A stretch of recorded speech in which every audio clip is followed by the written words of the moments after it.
What's up everybody, Corey here. Welcome back to the channel, and if it's your first time here, then welcome to the channel.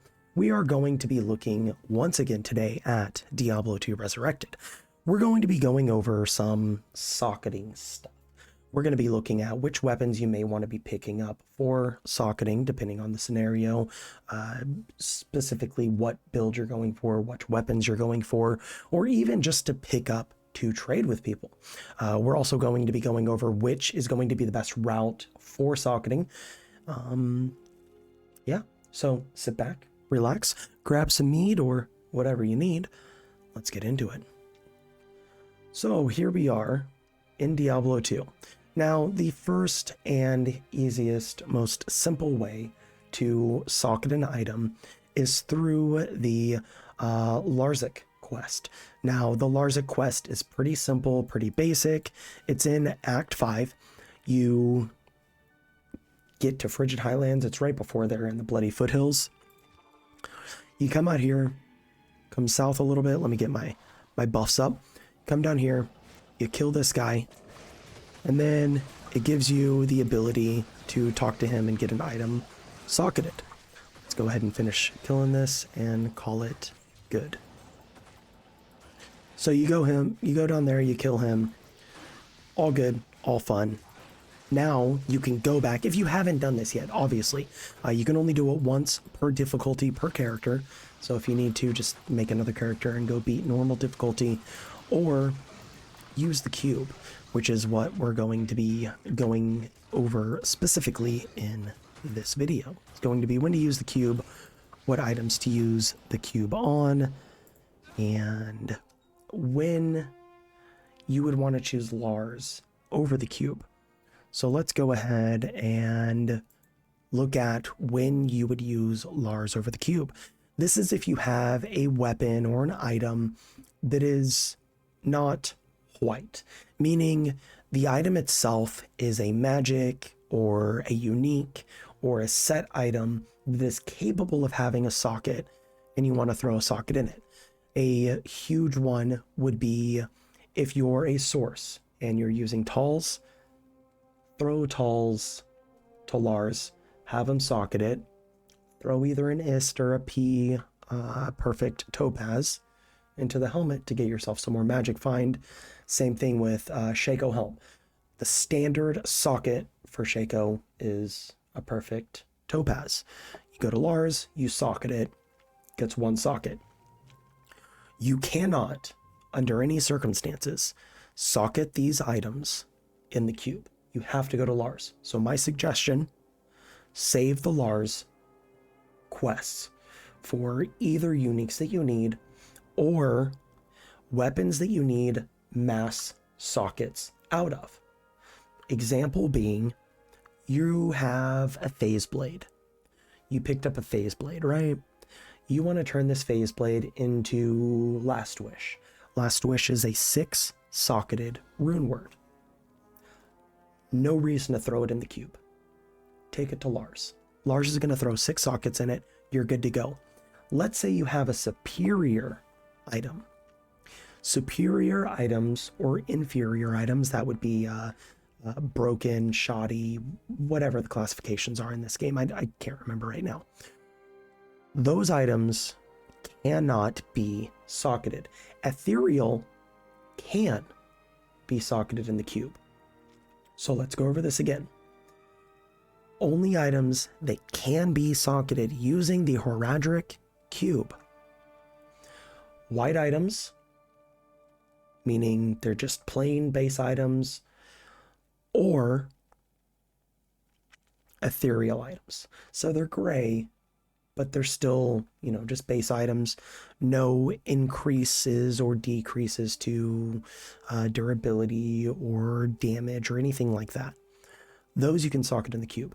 Lars can socket anything else. If you do have a white item that you want the max amount of sockets out of it, then you could take it to Lars. If it's superior, you got to take it to Lars. Case in point, this Windhammer. I found an ethereal Windhammer. Windhammer is really, really strong. It is a chase item, and it's incredibly good. The fact that I got an ethereal one is mind-blowing. I took it to Lars. I threw a socket in it, because now I can put a Zod in it, and I can make my Fury Druid with Windhammer. Boom. No matter what I did with that in the cube, would never be socketed. So that's a basic rundown of socketing. So which weapons are going to be the best weapons to socket?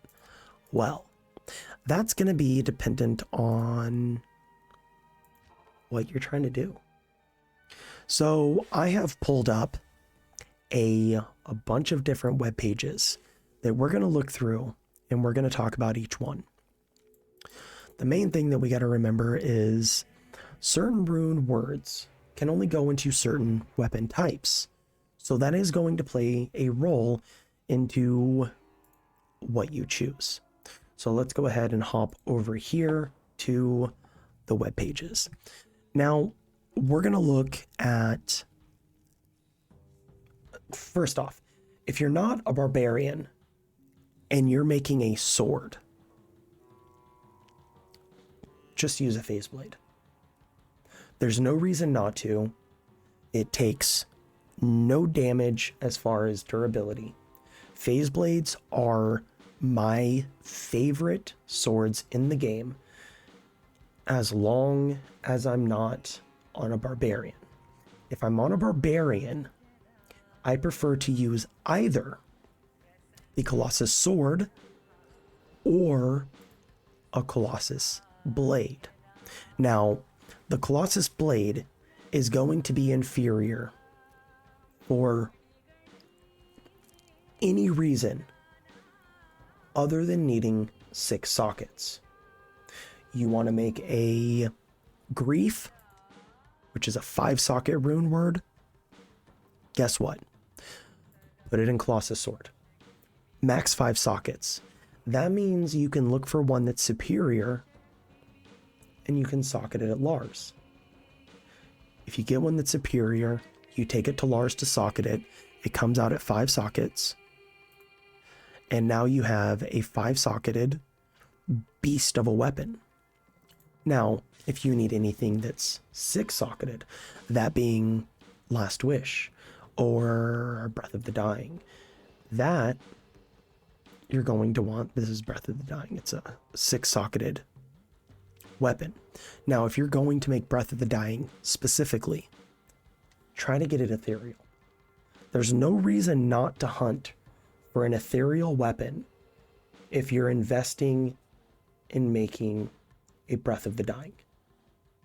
My personal thing, if you're going to make Breath of the Dying, find an ethereal as close to 15% increased damage Colossus Blade. Now, if you're not using a barbarian, again, just use the phase blade. However, you could also go with a Berserker axe, but that's going to be switching up kind of the prerequisites and stuff like that. So Colossus Sword, Colossus Blade, those are going to be the swords that you pick up to socket. Anything below 6 sockets, use the Colossus Sword.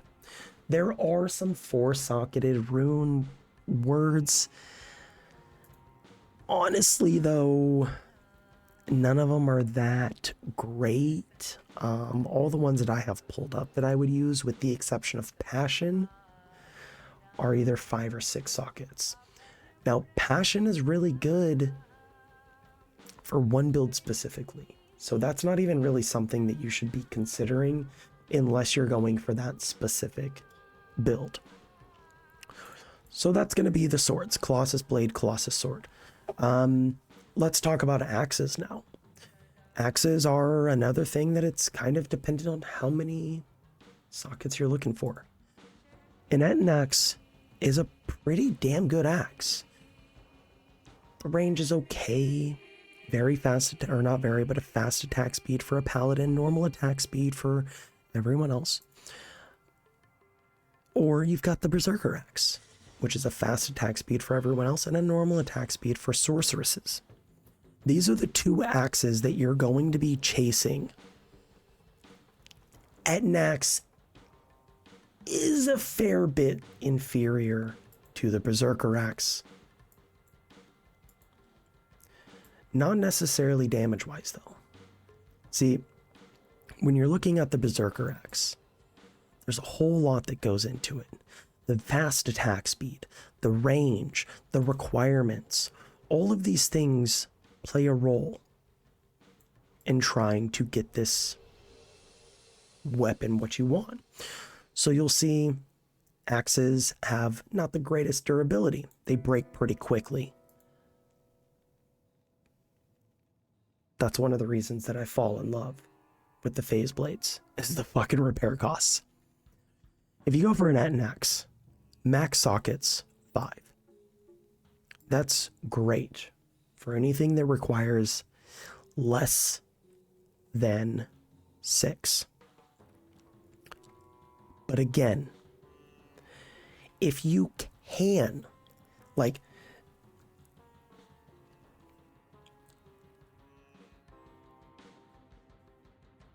if you have the ability to use a Berserker Axe over an Ettin Axe, the Berserker Axe will be better. The attack speed is faster. The range is longer, so it's got slightly more range. Durability, cunt hair better. Very, very slightly better. The requirements, slightly less. Dexterity 59 versus 45. Whatever. Strength 145 for the Ettin Axe, 138 for the Berserker. Now, if you're using a Monarch shield, you're already going to have the strength. But the fact that the range and the attack speed is better on the Berserker Axe is going to make it the better one to pick. The only thing is you will come across 50 Ettin Axes, 100 Ettin Axes before you ever fucking see a Berserker Axe. So they are very, very hard to get, especially if you're going for specific sockets that are below 6. For bows, so you've got your swords that we've gone over, axes that we've gone over. Bows, those are going to be the next thing, and then we'll touch on the next mercenary item. Or mercenary items, rather. So if you're in Amazon and you're using a bow, Grand Matron Bow, like there's no you get the Grand Matron Bow. That's just what you choose, and that is because it gets between 1 and 3 bow and crossbow skills. However, if you get a Grand Matron Bow, you're going to want to turn this into Faith. Faith is only 4 runes. Now, Faith is really, really good, not only for sorceresses, but for other characters as well, or not Amazons, but for other character classes as well. If you get a Grand Matron Bow, throw it in the cube. Okay? Throw it in the cube every time. Just never take a GMB to Lars. It doesn't make sense. Now I may be a little bit wrong here. There may be some reason that someone may want to. Don't know what that is, but there's always that possibility that somebody's like, no, I needed 5 sockets for this or that. Whatever, I would say use Faith. It's better, but I'm not really an Amazon player. If I play an Amazon, I'm going to play a Javazon. Faith is also really, really, really, really, really, really good as a mercenary item or as a buff of sorts for your own character. So let's say you're trying to play a summon druid. Like let's take a couple scenarios real quick. You're trying to play a summon druid or a summon necro. Well, what you might find best is to put a faith bow on your character and to get an Act 5 Frenzy Mercenary with a couple Last Wish Phase Blades or a couple Last Wish Colossus Blades. Although I don't know if they're barbarians. Yeah, they are. So they can do just a couple Last Wishes. Is it incredibly expensive? But with Last Wish, I think Last Wish, let me double check, does a level 11 Might aura.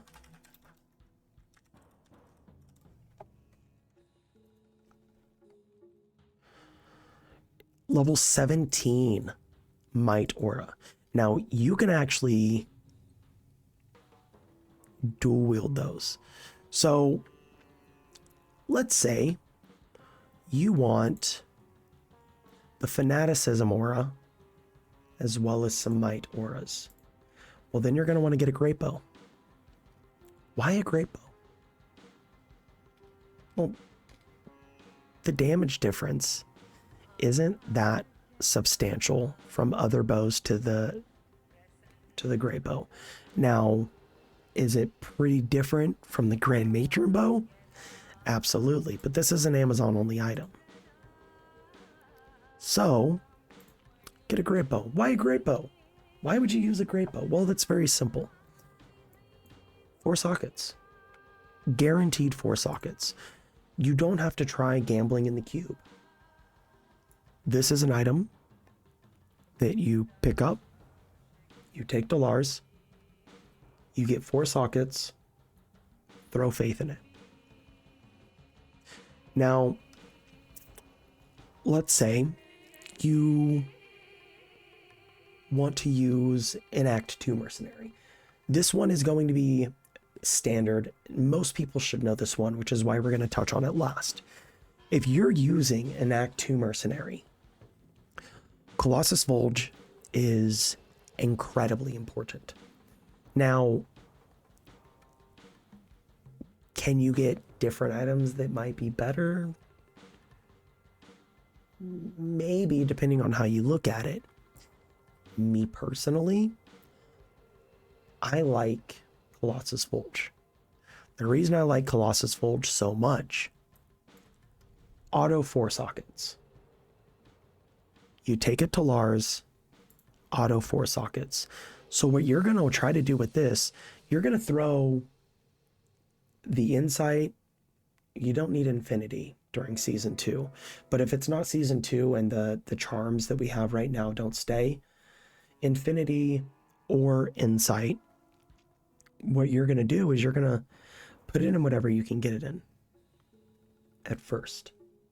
And then you're going to be hunting for a superior ethereal Colossus Sword.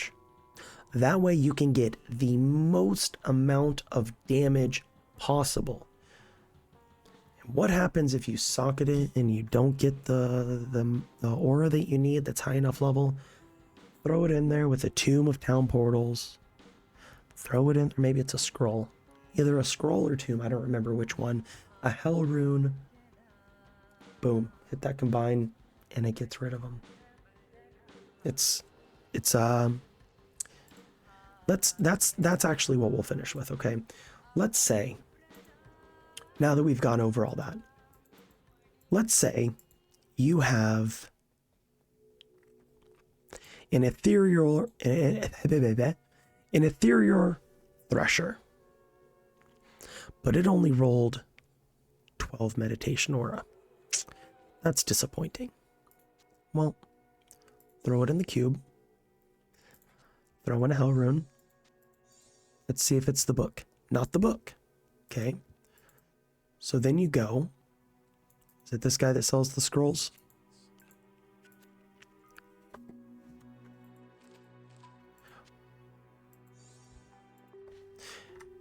There you go. Do you keep the runes that fell out of it? No. But you can reroll for the chance to get a higher level of aura. So that's kind of a basic rundown of like the most important weapons that you're going to want to pick up. And these are weapons specifically. When it comes to like wands, or melee weapons specifically, when it comes to wands, when it comes to staves, that's something else entirely. Because that, you're not just picking it up because of what it is. There can be a wand that you get in Act fucking 3 normal that can be the best in slot wand to turn into white. White is a rune word, dull IO, and it's an incredibly good rune word for necromancers. Similar things with sorceresses. Some of the best weapons that you can make or get to make leaf to walk your sorceress through the game is going to be from Act 1 Nightmare. Or Act 1 Normal. You can get some weapons from Akara that are incredibly good that you can socket to turn into rune words. So when it comes to caster weapons, it's much more particular on the specific build you're going for, not necessarily the weapon that you're trying to build. I hope this video helped you guys. I hope that you found it at least a little bit useful. Maybe you learned a little bit, maybe not. I don't know. It is what it is. I hope to see y'all in the next video. Yeah, if you guys like this, like, share, comment, subscribe. You can check out my merch store at CoreyHavok.com. I've got some Diablo type merch, some World of Warcraft merch, and a lot of different vehicle merch. Anyways, guys, I appreciate you getting this far if you did, and I will see you in the next one.